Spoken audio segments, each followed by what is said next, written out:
Okay, I wanted to run through a little critique here of this fender pattern you've probably seen on some of the social media pages and stuff, but I wanted to just share some of my thoughts on what I was thinking when I designed this. Of course, I did it all in very, very, very rough, even crude shapes and movements and everything, and then eventually dialed into what we have here before us today.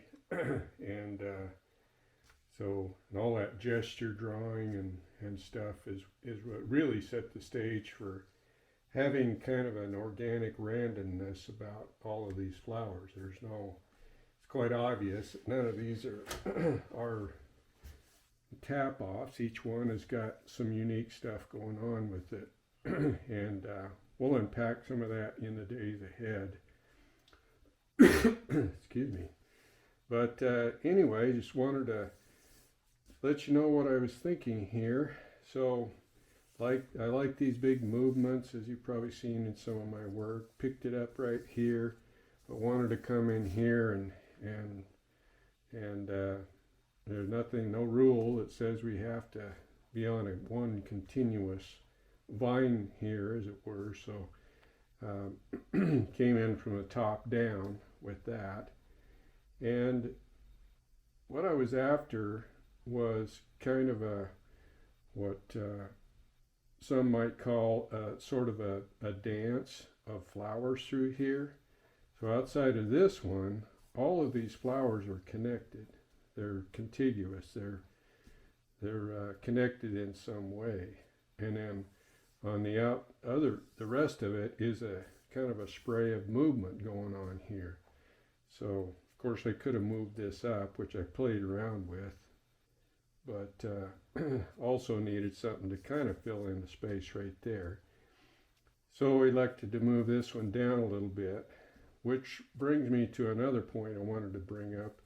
I wound up with a fair amount of negative space out here around these edges, especially here and here.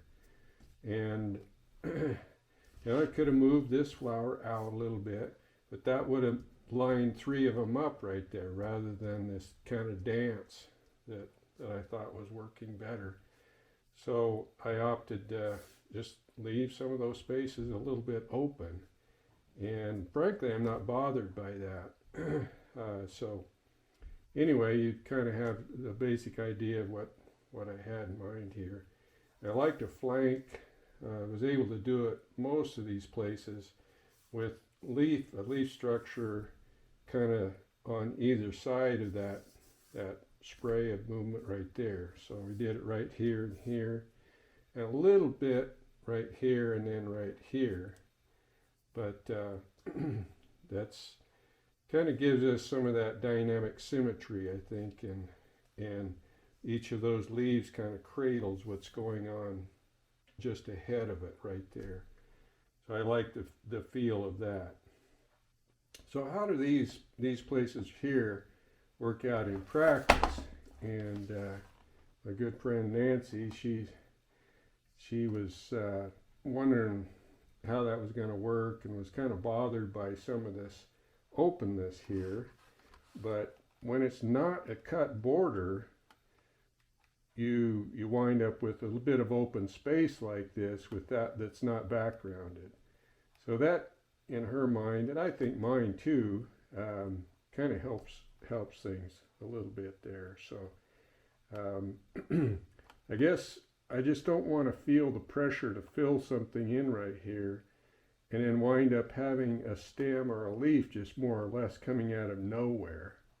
I'd rather just leave it more on a random organic shape that shows up right there. Of course I could have put a scroll right there and that would have worked right there, but so anyway, those are some of the thoughts I had here. Overall, I designed this probably a month or more ago, and so there's been a little bit of space now between when I actually designed it, stamped it, and today.